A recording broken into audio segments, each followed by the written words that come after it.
Memanasnya hubungan Jokowi dengan PDIP usai merespon pernyataan bahwa ada utusan yang meminta untuk tidak memecat Jokowi, coba diredam Ketua DPP PDIP Puan Maharani. Puan meminta semua pihak untuk menahan diri. Puan juga meminta polemik disudahi, terlebih ini bulan Ramadan. Sudahi hal-hal yang kemudian hanya membuat kita ini terpecah belah.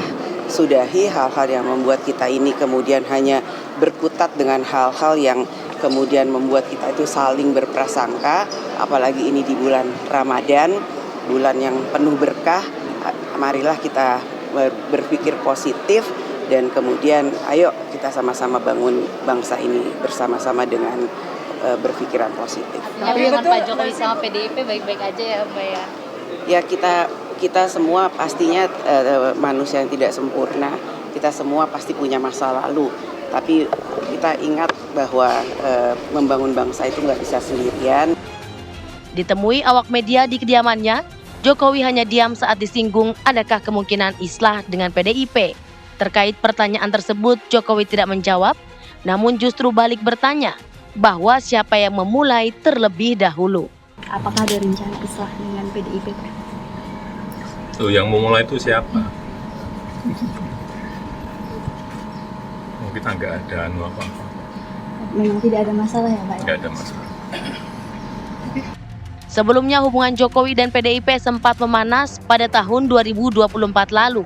PDIP secara resmi memecat Jokowi sebagai kader partai karena telah melakukan pelanggaran. Dari Solo, Jawa Tengah, Effendi Rois, TV One mengabarkan.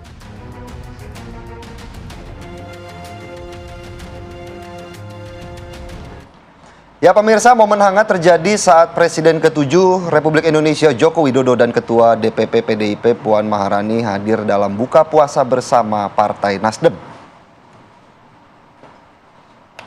Jokowi dan Puan duduk satu meja dengan Ketum Nasdem Surya Paloh. Dalam meja itu duduk juga Sekjen Partai Nasdem Hermawi Taslim dan Wakil Presiden ke-6 Tri Sutrisno.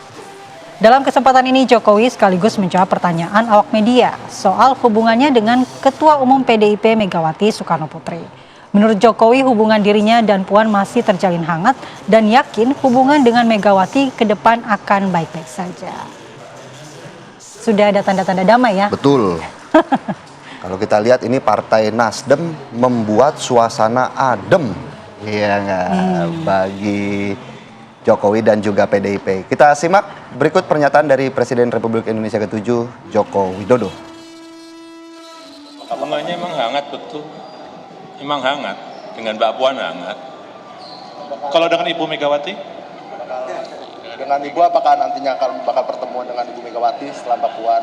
Ya belum, tapi akan apa ya? Ke depan saya kira akan baik-baik saja.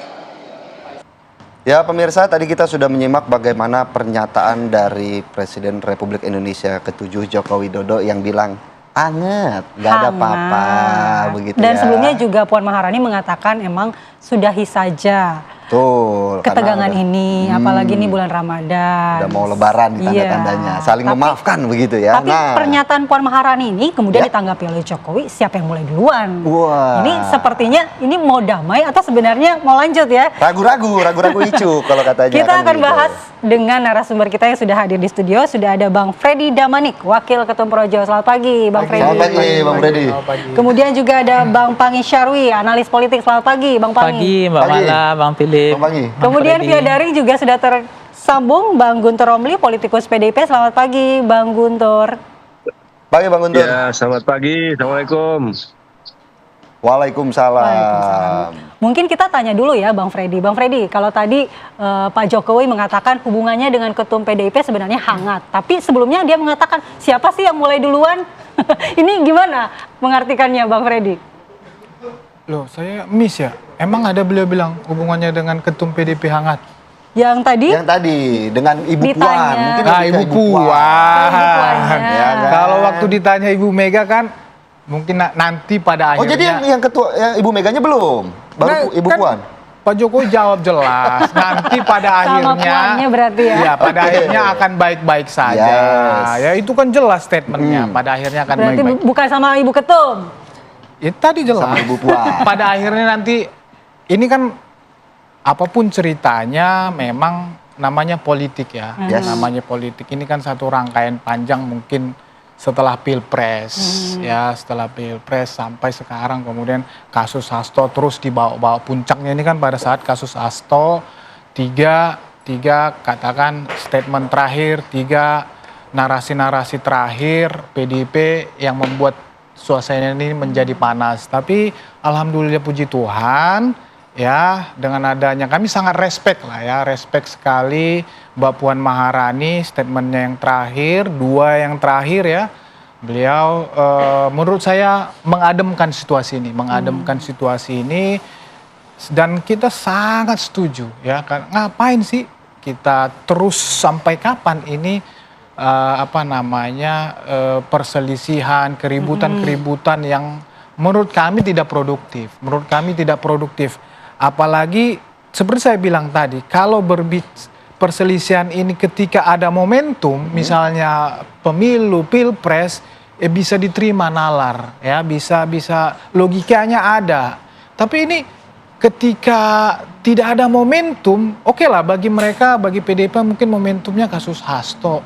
Menurut kami itu berlebihan ya, bukan suatu hal yang pas, yang tepat untuk menyerang Jokowi untuk kasus Hasto ini. Menurut kami dari sisi Pak Jokowi dari luar sangat berlebihan lah. Ya artinya sekarang juga dari pihak relawan juga menyambut baik artinya ya hubungan antara Pak Jokowi dan Ibu Puan yang kemarin juga udah dibilang sudahi saja begitu. Iya, kita kan seperti saya sampaikan, kita respect, menyambut baik. Ayo ke depan kita lebih komunikasi, ya jalin lagi komunikasi terus. Yang namanya politik seperti saya bilang tadi, apa yang tidak mungkin ke depan ini. Iya. Tapi relawan mendorongnya ini bukan hanya Bu Puan ya, tapi PDIP juga ya, Bang ya. Mengklarifikasi nih Bang, PDIP ya, bukan hanya Bu Puan ya, damainya. Iya.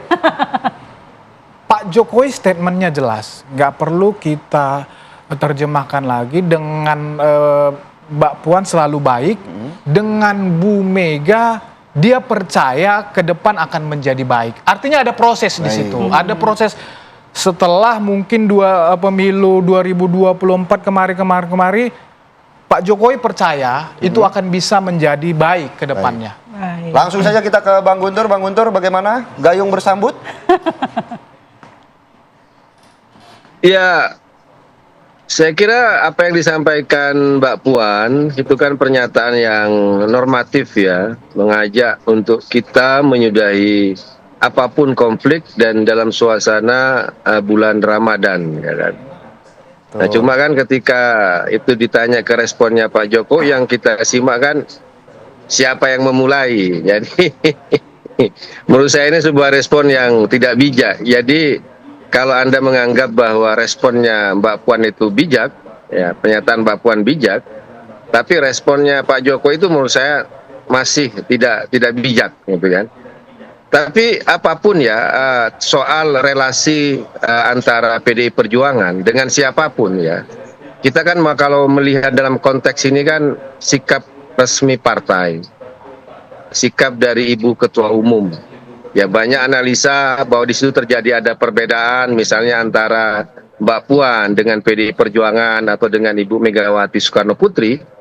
Kami ingin tegaskan bahwa ada peran sendiri yang ditugaskan kepada Mbak Puan. Beliau juga sebagai Ketua DPR. Kemudian acara pertemuan dengan Pak Jokowi ini juga di tempat orang ya, di tempat Nasdem ya, Pak Surya Paloh. Jadi ya dalam konteks Mbak Puan itu diundang dalam sebuah acara buka puasa bersama, ya tentu saja kan beliau juga kan tidak bisa mengatur beliau akan bertemu dengan siapapun. Ya dengan ketemu dengan siapapun ya memang secara personal harus ya baik. Namun dalam konteks yang lain ketika bicara soal kepartaian, sikap resmi partai, ini kan Pak Jokowi kan termasuk dari 27 kader PDI Perjuangan yang sudah dipecat. Dan untuk pemecatan Jokowi dan 26 kader yang lain, ya di PDI Perjuangan itu tidak ada perbedaan. Karena itu adalah sikap resmi partai, sikap resmi ketua umum. Nah kemudian terkait pernyataan misalnya yang disampaikan oleh Bang Deddy Sitorus ya, ini kan yang kami lihat respon Pak Jokowi dan relawan Jokowi ini yang kami lihat berlebihan. Bahwa sebenarnya di situ tidak ada yang namanya tuduhan soal apakah Jokowi mengirim utusan atau ada utusan Jokowi, ya tapi ada utusan yang memang salah satu permintaannya itu adalah PDI Perjuangan tidak memecat Jokowi bersama 26 anggota yang lain. Dan itu juga sudah masuk dalam fakta pengadilan, eksepsi yang kemarin disampaikan oleh Mas Hasto sebagai Sekjen PDI Perjuangan hingga saat ini, dan juga eksepsi yang juga disampaikan oleh penasehat hukum ketika menjelaskan konteks politik ya dari kasus ini, bahwa kasus petersangkaan kepada Mas Hasto Kristianto itu memang terkait dengan pemecatan Jokowi. Karena ini kasus sudah 5 tahun, Mas Hasto bukan pejabat publik, tidak ada kerugian negara, sudah ada putusan hukum yang tetap, tapi kemudian tiba-tiba kasus yang sudah lama mati ini dihidupkan kembali. Dan kami lihat motifnya bukan lagi motif penegakan hukum, karena ini adalah tidak ada kaitan dengan kerugian negara. Kalau KPK memang mau tegas menegakkan hukum memberantas korupsi, kan sudah jelas itu dalam undang-undang hasil revisi 2019 bahwa KPK tidak menindak angka yang di bawah 1 miliar. Kalau kita bicara soal dakwaan jaksa, ini kan dugaan yang diberikan kepada Wahyu Setiawan 600 juta, dan Wahyu Setiawan pada tahun 2020 sudah mengembalikan uang itu, dan segala putusan sudah menegaskan 2 putusan itu, semua uang yang diberikan kepada Wahyu Setiawan itu berasal dari Harun Masiku, tidak ada dari nama Hasto Kristianto. Tiba-tiba sekarang secara manipulatif KPK menyebut ada uang dari Hasto Kristianto. Jadi kami lihat ini bukan kasus hukum tapi kasus politik. Nah di situ. Baik, Mas. Baik, mungkin langsung saya sedikit minta tanggapan sebelum saya ke Bang Panggi ya. Memang kayaknya pelurunya udah disiapin begitu ya. Mungkin ada sedikit tanggapannya juga dari Bang Freddy bahwa kayaknya belum sepaham nih. Ya, terserah ya teman-teman PDIP. Seperti yang Pak Jokowi sampaikan, kita juga sampaikan, Pak Jokowi ini hanya merespon. Hanya merespon. Mau PDIP memainkan peran apapun, tetapi tetap kita respect dengan Mbak Puan. Setidaknya itu tampil di publik, ya, dan itu mengademkan, ya. Tetapi mau PDIP, ya teman-teman PDIP atau juru bicaranya mau mainkan peran ganda atau apa, istilahkan, publik nanti akan menilai. Publik akan menilai sejauh apa itu bisa berlangsung. Ya. Kita sekali lagi kita respect ya, dan kita berharap ke depan narasi-narasi yang menyudutkan menyerang Pak Jokowi ini, khususnya dalam konteks kasus Hasto ini, kita berharap bisa dihentikan ya, karena ini sangat tidak produktif, dan saya pribadi tidak percaya ini bisa menolong kasus Hasto, karena kasus Hasto itu murni pidana ya, tapi saya tidak membahas kasusnya di sini. Tetapi ini adalah berusaha, memang itu biasa aja lah ya di dalam pembelaan, membawa kasus menjadi politisasi hukum, yang satu kriminalisasi hukum, itu biasa aja dalam strategi pembelaan. Baik. Nanti kita minta tanggapan dari Bang Panggi ya, apakah drama ini akan terus bergulir nih, gak ada ujungnya, tapi kita jeda dulu ya setelah Apa Kabar Indonesia kembali.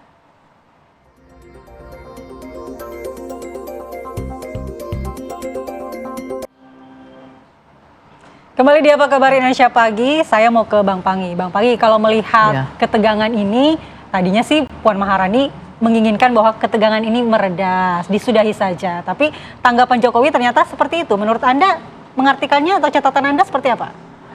Ya ada 2 bahasa tadi kan. Pertama memang sudahi saja, berarti udah selesai nih. Angkat bendera putihnya siapa nggak tahu nih. Menyerah tanpa syarat atau enggak, atau memang ini kabar gembiranya ini persatuan nasional kan itu. Yang kedua ya yang mulai siapa duluan, itu artinya panas lagi kan. Artinya belum bisa juga mengatakan bahwa ini siapa yang sebenarnya, karena memang rekam jejaknya Pak Jokowi ini setahu saya nggak pernah kalah dalam hidupnya gitu. Nggak tahu kali ini bisa terap nggak gitu kan, masih kuat nggak gitu, karena kejaksaan masih, kepolisian masih, KPK masih edisi Jokowi kata orang ini, persepsi orang ya kan, jadi masih, sehingga memang PDIP menghadapi masih kuat gitu menghadapi Pak Jokowi, nggak kaleng-kaleng, bukan main. Dan apakah kali ini PDIP akan angkat bendera putih gitu, atau PDIP merasa sebenarnya kan pertama persimpangan jalan hubungan Pak Jokowi dengan PDIP itu kan problematik itu mulai dari isu 3 periode itu. 3 periode muncullah Luhut, kemudian Airlangga, kemudian Bahlil, big datanya, inilah soal COVID dan seterusnya kan. Dan itu kan terasa. Kemudian menurut saya gatekeeper, penjaga gawang demokrasi kita itu adalah pertama Megawati, dia yang tidak mengizinkan. Nah, situ hubungan mulai panas dingin. Yang kedua adalah Hasto Kristianto, yang memang mereka tidak menginginkan Jokowi 3 periode karena pengalaman PDIP Soekarno menjadi presiden seumur hidup. Tapi kan dibantah semua orang bahwa itu tidak terbukti. Tetapi fakta-fakta itu bisa terbukti, bisa iya, bisa tidak kan. Nah, sejak itulah mulai panas dingin menurut saya ya. Nah, kemudian Timnas Israel waktu itu, masih ingat peristiwa itu? PDIP menolak kan kedatangan Timnas Israel, dan sementara Pak Jokowi sudah menyiapkan semua event itu kan.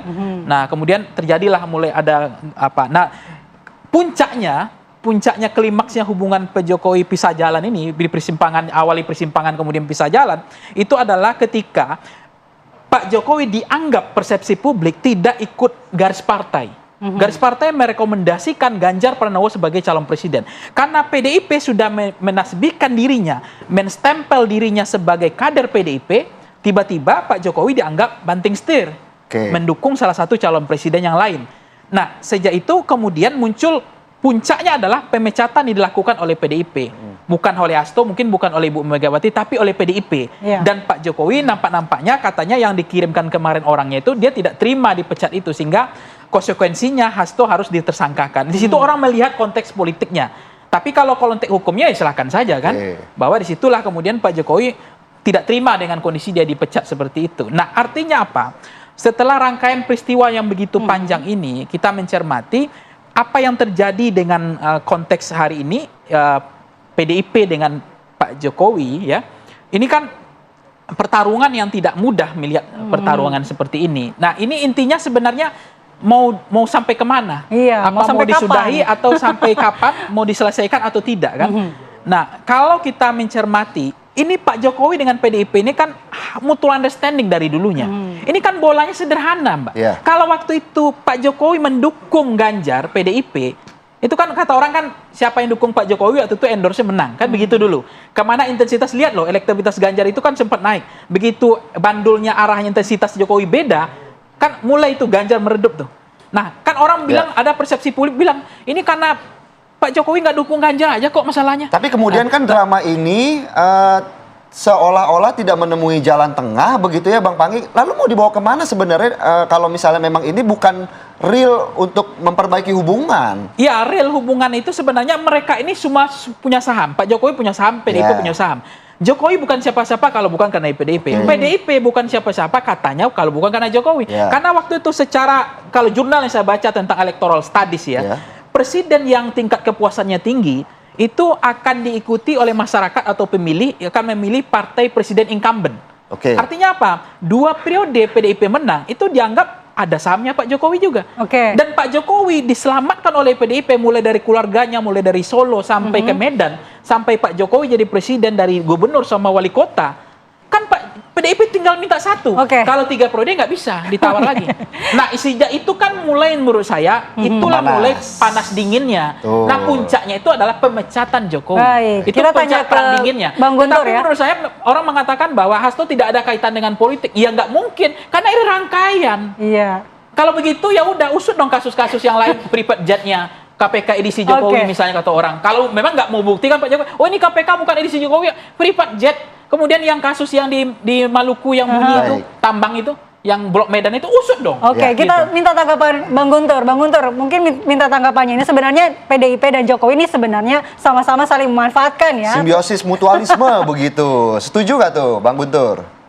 Ya, kalau kita lihat sejarahnya kan memang seperti itu. Bahwa PDI Perjuangan memberikan kontribusi yang besar terhadap Pak Jokowi, ya, ada 5 tiket dari wali kota, gubernur, pilpres, untuk anak menantunya 7 tiket semua total. Kemudian itu kan diakhiri dengan pengkhianatannya Jokowi. Dan kalau kita ngelihat Jokowi ini kan memang kalau memukul itu nyilih nabok nyilih tangan. Kalau mukul itu selalu meminjam tangan orang lain. Misalnya soal permintaan terkait dengan 3 periode. Itu kan orang-orang sekitarnya aja yang disuruh menyampaikan kepada publik ya. Dan itu sudah kita dengar lah secara umum. Nah, dalam kasusnya Mas Hasto ini ya kami melihat ada dugaan juga di situ, ada permainan juga.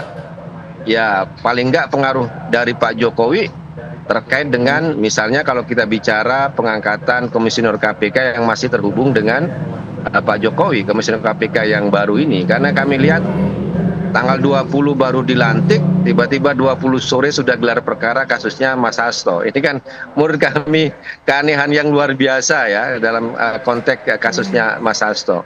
Kemudian terkait dengan misalnya sikap, ya bagaimana? Ya, kalau misalnya tadi juga sudah diberikan penjelasan dari Bang Guntur ya, Bang Freddy, bahwa ini kan ada riak-riak yang belum selesai begitu. Mungkin ada tanggapannya dari Projo? Ya, kami seperti kata Pak Jokowi, ya yang terakhir nih semalam tuh Pak Nasdem itu. Jadi kalau pemimpin itu kompak, rukun, harmonis, ya itu rakyat itu senang. Tapi kan kesannya katanya nggak tulus. Ya, rakyat itu gitu. senang. Dan itulah semua publik bisa melihat. Itulah yang dipraktekkan Pak Jokowi selama puluhan tahun. Sehingga rakyat mencintai Tapi dia. itu juga dengan kata Bang Guntur kalau Pak Jokowi itu selalu memakai tangan orang lain untuk memukul.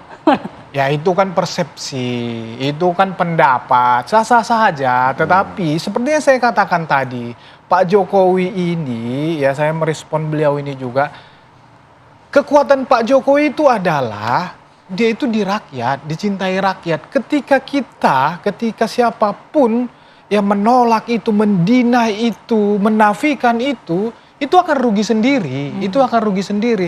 Makanya ketika Pak Jokowi kembali statement, ayo harmonis, rukun, kompak, kemudian masih ada pihak-pihak yang terus memainkan peran mencoba membangun narasi-narasi yang menyerang, ya nanti menurut saya sih akan rugi sendiri. Baik Bang Guntur tadi juga ya, Bang Freddy juga bilang bahwa sebenarnya Pak Jokowi niatnya juga udah baik, terlepas dari statement mungkin siapa yang mulai duluan begitu ya. Itu kan sebenarnya niatnya juga sudah baik, Bang Guntur. Sedikit saja. Soal ucapan Pak Jokowi yang harmonis, menurut saya itu juga pernyataan yang normatif. Tapi kan kita lihat Pak Jokowi kan sering menyampaikan, tapi yang beliau lakukan kan berbeda. Kata orang-orang kan sen kanan belok kiri ya. Bicara soal harmonis, tapi kan di belakang juga terlihat seperti yang berbeda ya. Ucapan-ucapan dari Pak Jokowi. Dan kita ngelihatlah kasus dari banyak sebelumnya seperti misalnya waktu itu menolak pencapresan Gibran ya kan, ternyata di balik itu sangat aktif ya. Kalau kita membaca misalnya laporan majalah Tempo dan bocor alus ya. Jadi ya mohon maaf PDI Perjuangan dan Ibu Megawati Soekarno Putri sudah tidak percaya lagi dengan ucapan-ucapan manis dari Pak Jokowi ya. Dan itu juga sudah menjadi sikap resmi partai. Di situ ada pemecatan pada Jokowi ya dan 26 anggota yang lain. Tetapi kalau menurut kami secara personal ya apa yang ditunjukkan oleh Mbak Puan ya kami tidak ada persoalan. Orang diundang namanya buka puasa, kemudian juga kita harus misalnya dalam suasana Ramadan harus menghindarkan konflik. Iya. Tapi pada kasus yang lain misalnya pembelaan kepada Sekjen PDI Perjuangan ya yang saat ini dikriminalisasi dengan kasus hukum ya kami juga harus mengatakan fakta dan juga memberikan keyakinan yang kami miliki bahwa kasus ini terkait dengan politik dan khususnya pemecatan Jokowi begitu. Ya, Bang Guntur, banyak juga pihak yang menilai bahwa sebenarnya yang selalu memulai konfrontasi adalah dari PDIP. Tapi kita bahas usai jeda ya, Bang Guntur. Sesaat lagi di Apa Kabar Indonesia Pagi, pemirsa. Kembali di Apa Kabar Indonesia Pagi dan melanjutkan perbincangan kita yang masih hangat-hangat gitu ya kalau kata Pak Jokowi. Saya langsung mau ke Bang Pangi. Bang Pangi, kemudian bagaimana sudut pandang Anda melihat ini masyarakat Indonesia kembali disuguhi drama politik yang tidak berkesudahan begitu, Bang Pangi. Iya Mas Philip sama Mbak Mala ya. Kalau saya mencermati begini, ada juga mesti kemaslahatan politik kita tuh kelas tinggi ya, bahwa apa adanya itu harus dimunculkan juga, karena belakangan memang banyak politik kita terlalu drama, panggung depan dengan belakang itu beda. Misalnya makanya dikritik kan dari elit ini kan dilihat adalah bukan kata-katanya tapi kan perbuatan. Nah yang dipegang itu kan perbuatan bukan kata-kata. Tapi kan katanya di situ seninya. Nah seninya dalam politik kadang-kadang lepiatannya itu strategi taktiknya begitu. Makanya memang sen kanan belok kiri misalnya. Tadi apakah Pak Jokowi kan statement terakhir adalah kami nggak ada masalah, saya kok dengan PDIP. Nah, begitu. Dan kan ini kan jadi menarik sebenarnya, tetapi nggak pernah selesai. Artinya statement-statement itu sebenarnya hanya strategi. Ya salah satu, misalnya yang paling populer, yang paling tren di media sosial kan sudah tapi belum. Nah, ini kan maksudnya begini, lama-lama kita juga jengkel juga, artinya gondok juga kita lama-lama dengan gaya politisi model-model desain seperti ini. Mohon maaf saya nggak rasis ya, kita orang Sumatera ya misalnya, akan apa adanya, apa yang disampaikan ya itu isi hati kita. Nggak bisa kita pakai gimmick ini wajah beda orang Papua, kan lama-lama gondok juga, marah juga orang Papua diginin terus. Lain dengan kata, lain dengan perbuatan. Maksud saya adalah jangan sampai kemudian, kalaupun memang kekuatan politik itu kita ingin berpolitik, ingin melakukan strategi, memang yang berkuasa tetap orang Jawa. Kapan orang Sumatera, orang Papua, orang lain memang nggak memungkinkan karena jumlah penduduknya nggak apel to apel. Mungkin gitu. Bang Freddy mau menanggapi. Konteksnya bukan itu. Konteksnya berikanlah pendidikan politik yang bisa dipegang oleh rakyat. Omongan itu sejalan dengan kata. Iya, Bang Freddy. Itu sejalan jangan dengan lain kata, karena jangan lain perbuatan. Begini, biarkan. Gini. Marah orang Papua nanti digini terus. Saya sebetulnya kalau bicara bukan rasis tadi, Sumatera dengan Jawa saya setuju. Saya kan orang Batak, lebih belak-belakan. Orang yang mengenal saya lebih tahulah bagaimana saya. Tetapi kalau konteks politik, konteks Pak Jokowi khususnya ini ya, konteks Pak Jokowi, justru Pak Jokowi itu dicintai oleh masyarakat karena perbuatannya, bukan karena omon-omonnya ya. 10 tahun memimpin Republik di Jakarta, di Solo, justru beliau itu disukai karena karena perbuatannya yang konkret kepada masyarakat sampai beliau terakhir lengser. Tapi dalam konteks konflik ini gimana Bang? Katanya hangat, tapi kok siapa yang mulai duluan? Ya, seperti saya katakan tadi, Pak Jokowi itu kan hanya merespon apa yang dilakukan oleh teman-teman PDIP. Ya, kemudian ya juga manusia ya mengatakan ada batasnya, siapa yang memulai. Konteks siapa memulai ini juga kita nggak tahu. Ketika beliau disodorkan wartawan pertanyaannya bagaimana sehingga keluar sedikit bahasanya agak seperti itu, kita nggak tahu. Tapi silahkan lah. Yang penting itu ya beliau mengatakan pemimpin itu harus rukun, harmonis, kompak ya. Dan itu sampai sekarang kami melihat masih dipegang teguh oleh Pak Jokowi. Dan kami percaya ketika masih ada pihak-pihak yang terus menyerang-nyerang beliau, itu akan rugi sendiri, karena harus dilihat. Menurut saya melihatnya harus luas. Pak Jokowi ini masih dicintai masyarakat, dan selalu di dalam strateginya beliau ini ya saya baca selalu mengutamakan atau melihat kemauan atau kepentingan publik. Dan ketika itu bertentangan atau tidak sejalan dengan para pihak-pihak, maka otomatis pihak-pihak itu akan bentur juga dengan masyarakat. Dan itu akan merugikan bagi mereka sendiri. Saya melihatnya seperti itu. Makasih. Langsung ke Bang Guntur, apakah kemudian rudal-rudalnya akan dimatikan begitu ke arah Pak Jokowi seperti apa dari PDIP? Iya, saya setuju dengan Bang Freddy Damanik bahwa Pak Jokowi itu mementingkan kepentingan publik. Tapi itu Jokowi 2014, 2019 awal. Jokowi adalah kita. Berarti udah ada berubah gitu ya. Tapi kan di akhir-akhir kan kami melihat Pak Jokowi kan lebih mementingkan keluarga. Ya kan, kami melihatnya seperti itu. Ini kan fakta yang juga nggak bisa dibantah, ya kan. Berusaha dengan sekuat tenaga bagaimana anak sulungnya menjadi wapres, ya kan. Ini juga adalah sampai ada masalah di Mahkamah Konstitusi melalui adik ipar dia yang juga pamannya Gibran. Ini juga nggak inilah menurut kami politik basa-basi dan antara ucapan dan berbeda dengan tindakan menurut kami juga harusnya sudah diakhiri. Kalau masih menjabat, ya kan, menurut kami ya bolehlah berpolitik seperti itu, ya. Tapi ketika kita sama-sama sudah ngelihat selesai, di situ ada kehendak evaluasi dari masyarakat, ya, kita juga harus membuka, ya. Jangan terus membela diri dengan membuat komentar yang menurut kami, ya, yang semakin ya memperburuk keadaan. Pak Jokowi kan saya bilang ini kan kayak minum obat 3 kali sehari ngomong ke media di rumahnya di Solo, ya. Kami nggak tahu ya apa urgensinya, tapi kan kami lihat semua isu kan dikomentari oleh Pak Jokowi, ya. Kalau kita benar-benar mau bicara soal katakanlah mengajak kepada harmonis, ya. Kalau kami lihat kan kalau Mbak Puan kan menjaga benar statement pernyataan di media, ya. Pak kapan harus ngomong, kapan tidak. Kalau Pak Jokowi ini kan hampir tiap waktu ya bicara ke media apapun isunya juga dikomentari. Kalau bagi kami di PDI Perjuangan ya kalau memang harus menyebut Pak Jokowi ya kami harus sebut. Misalnya kasus Mas Hasto. Tapi kasus yang lain ya kami juga nggak mau sebut kalau memang nggak ada hubungannya gitu loh.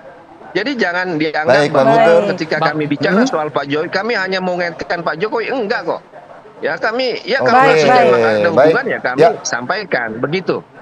Mbak Mala, ya, Mas Bang Guntur, mungkin sedikit saja ditanggapi Bang Pangi. Ya, tadi kan Bang Guntur bilang apapun dikomentari, sen kanan belok kiri kan. Satu hal saja, Pak Jokowi itu pernah ngomong loh, saya kalau udah pensiun, saya mau balik ke Solo, terus saya akan gendong cucu saya. Nah faktanya hari ini Gerasa Gerusuk kemana-mana sibuk silaturahmi kan, itu kan bagus sebenarnya. Tapi memang itulah politisi kita. Jangan terjebak dengan ucapan diksi prasa loh. Itu ingat loh politisi kita. Tapi kan itu kan karena ada yang menyenggol, Bang. Ya itu yang saya katakan. Kalau dikatakan katanya dulu Jokowi bebek lumpuh setelah gak jadi presiden. Menurut saya enggak. Masih pegang kendali penuh. Kejaksaan, kepolisian, KPK sampai sekarang. Nah artinya apa? Hati-hati dengan omongan gitu loh. Yang dulu Gilang gak akan gendong cucu balik ke Solo, ada juga dulu politisi bilang saya akan ngurus musola gitu loh, jadi garim. Nggak ada itu bohong ngomong kosong. Berarti mengamini ya, sen kanan belok kiri ya? Iya. Dikit aja Bang Freddy. Iya. Menanggapi beliau ini, tadi Pak Jokowi pulang ke Solo ya Bang. Yang kedua, gendong cucu-cucunya nggak ada lagi di sana.